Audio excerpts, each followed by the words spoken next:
Namato Ratanatayasa. May I pay homage to Triple Gem, the Buddha, Dhamma, and the Sangha. My respect goes to my parents and my teachers.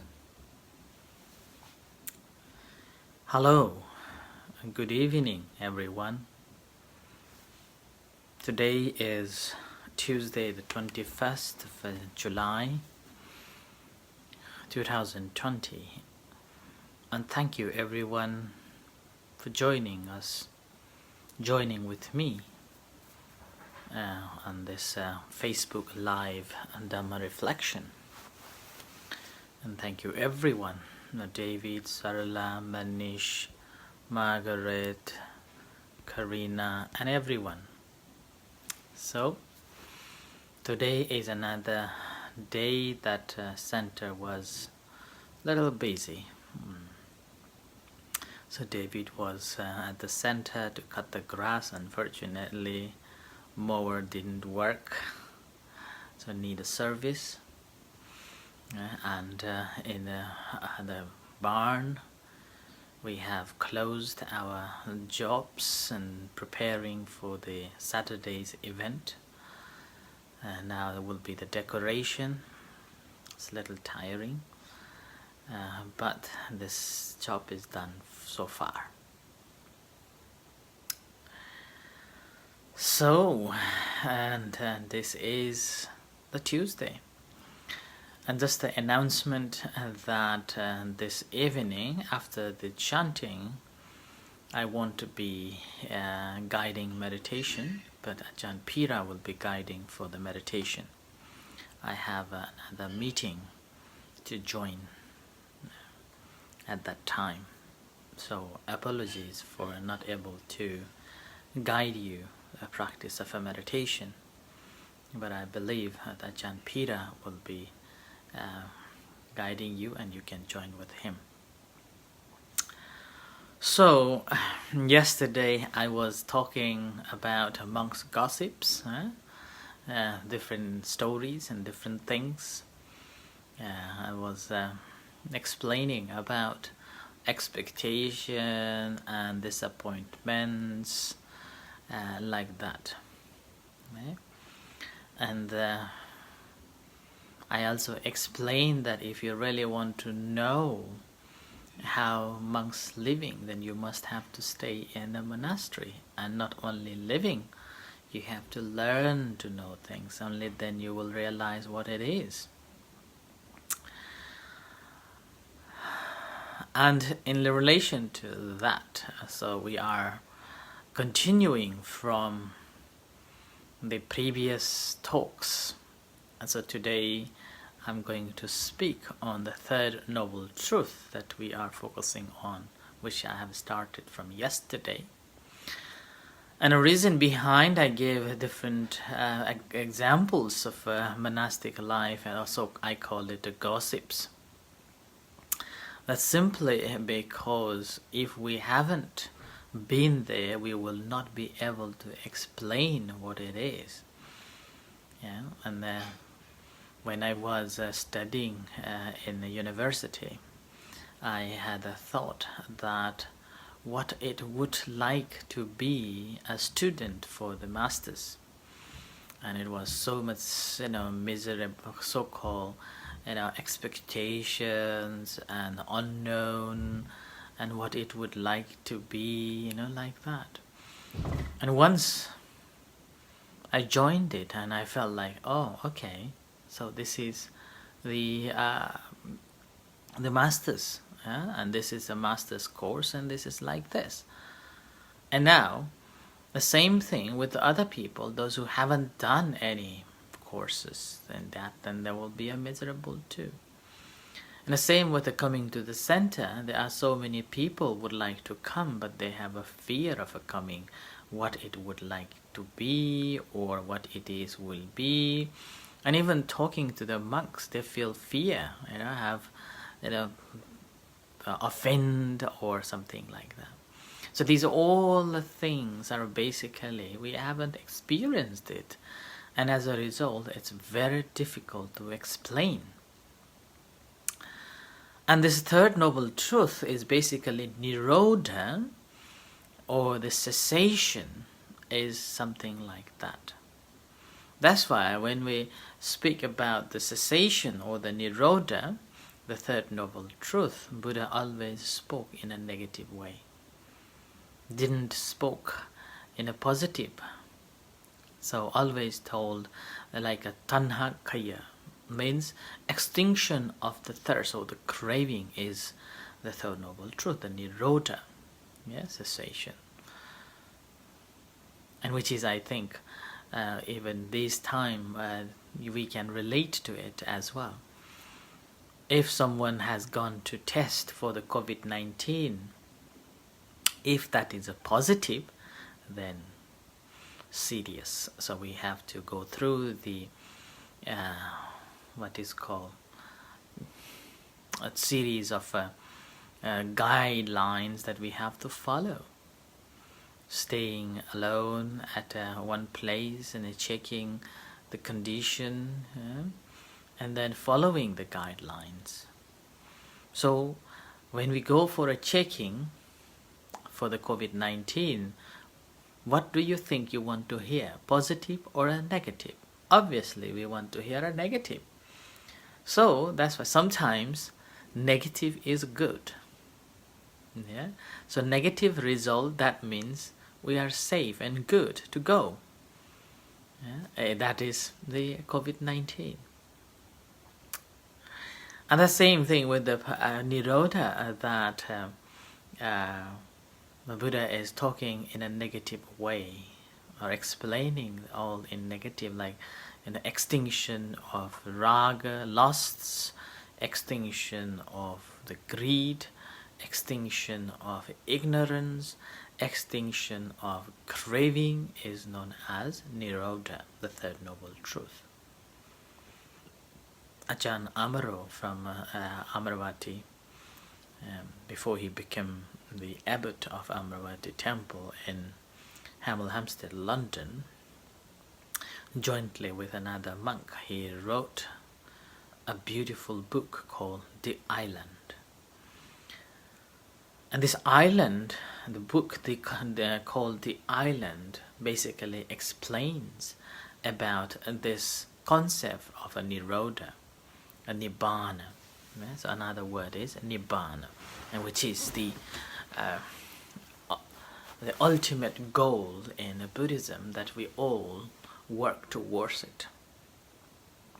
And in that book, basically, Ajahn Amaro and the writers are trying to explain that this Nirodha exists, but there is no space and there is no word to explain it properly. And as a result of that, there have been so many books written to explain the word Nibbana. And it's the more we explain it, the more we become stuck, because language has a very limitation, and which we can experience in our practice of a meditation. There are so many experiences that we experience during the practice of a meditation, which is very, very difficult to explain in words, because words has a limitation. And it's been developed to worldly communication. So that's why Nibbana is something that we have to experience. It's like a delicious dish, looking nice, but may not be a delicious one.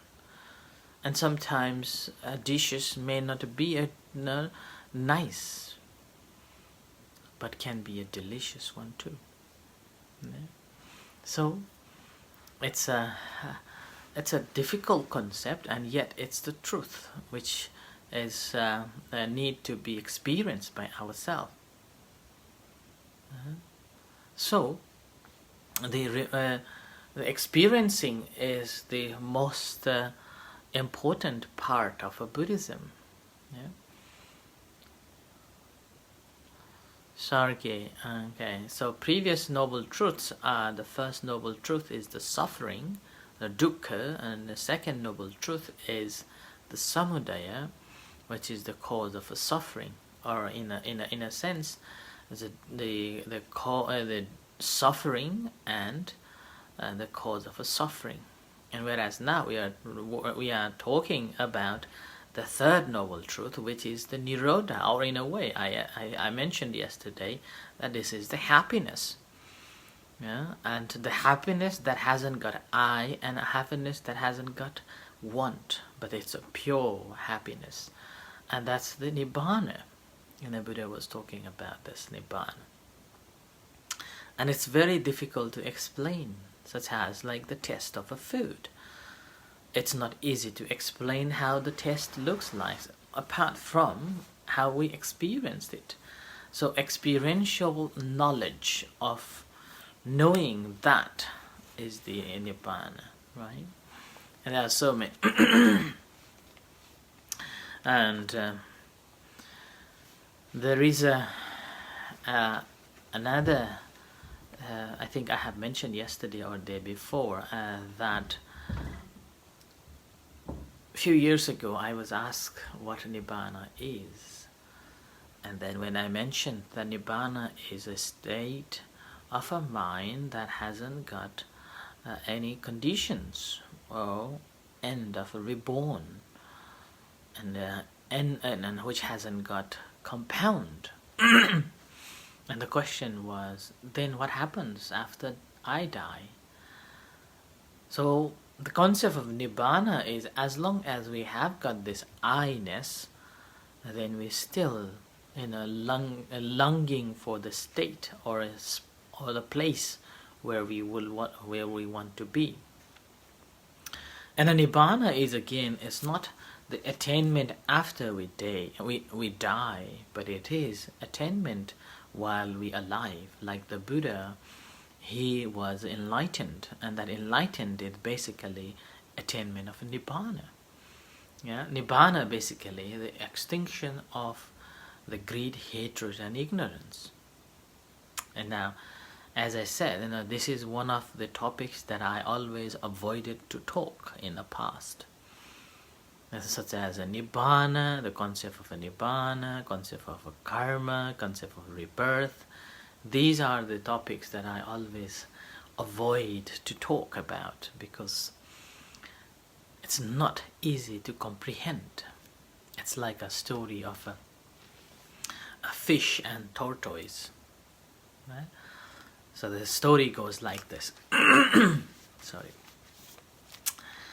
A tortoise and a fish, they are friends in the ocean, vast oceans, and then they normally, swim together. And one day, tortoise went up to the land, and after a week wandering in the land, he went back to the ocean to see his friend, fish.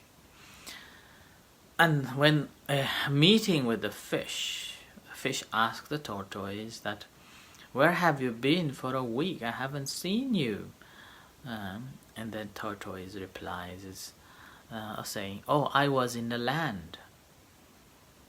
And then the fish asks him, "Oh, how does this look like a land?" And then the tortoise tried to explain, and the fish said, "Oh, can you swim there?" So the fish cannot comprehend the land. Yeah?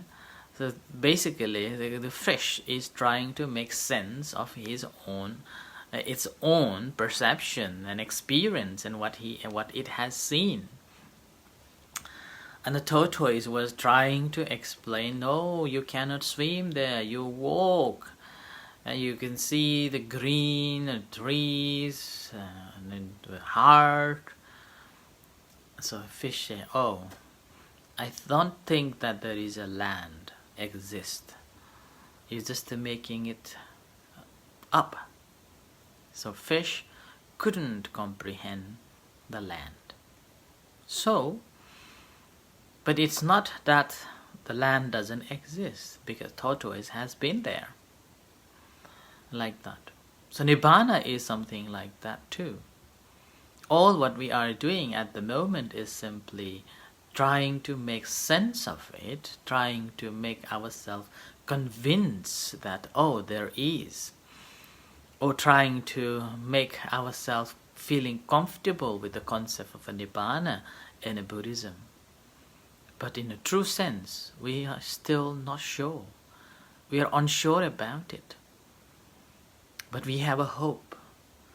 And there are guidelines, and there are paths that Buddha laid down. And the path, once we have walked properly, then we will be attaining, or we will be achieving that state of a Nibbana for sure.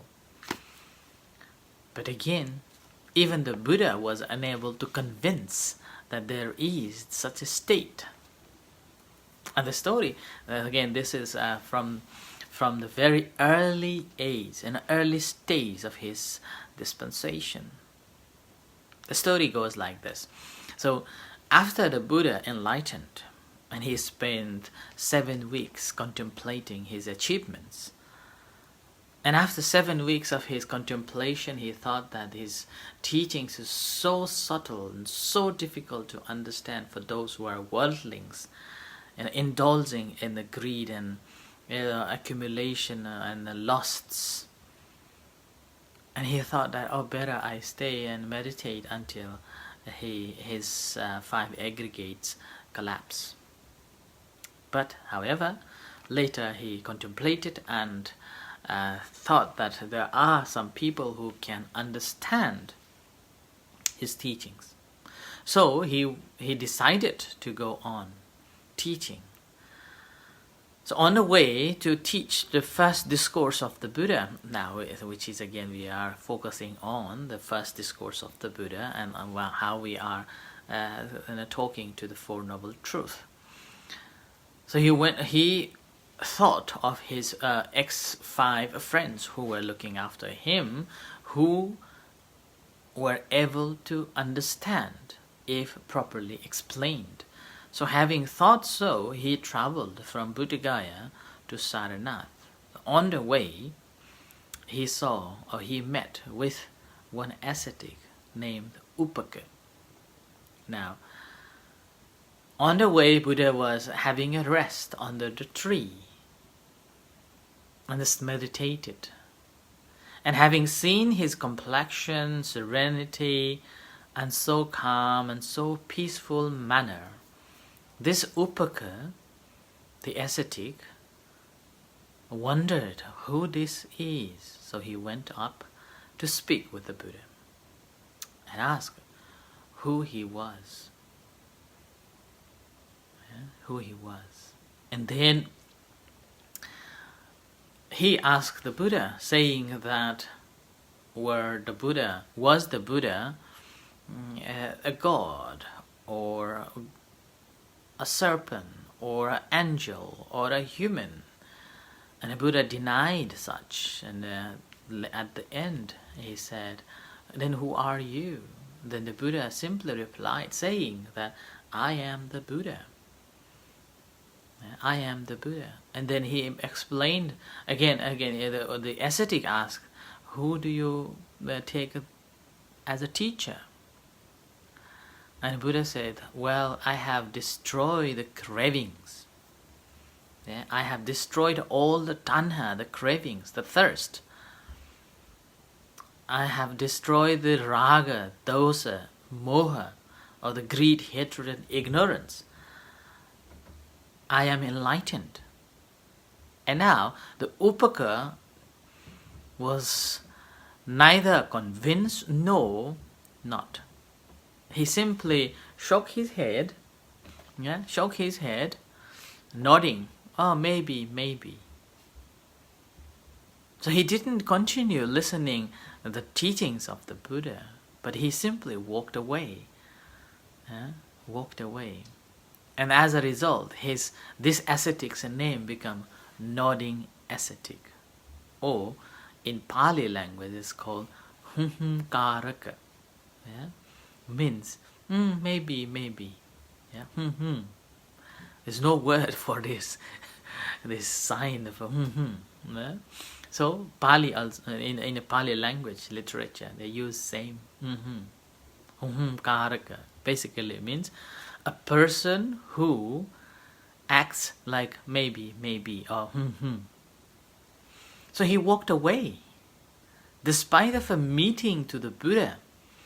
And what a wonderful moment that he could listen the teachings and could enlightened. But because of his perception, because of his intelligence, or because of his knowledge, blocked him to see or to find or to investigate. And as a result, he unfortunately didn't understand at that time. But the scripture further says, later on, a couple of years later, and then he comes back again to the Buddha to learn.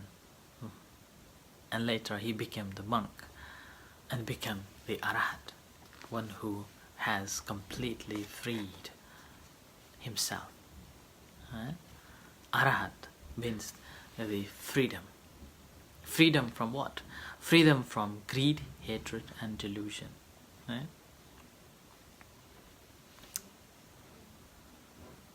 So that's why it's not easy job, easy work.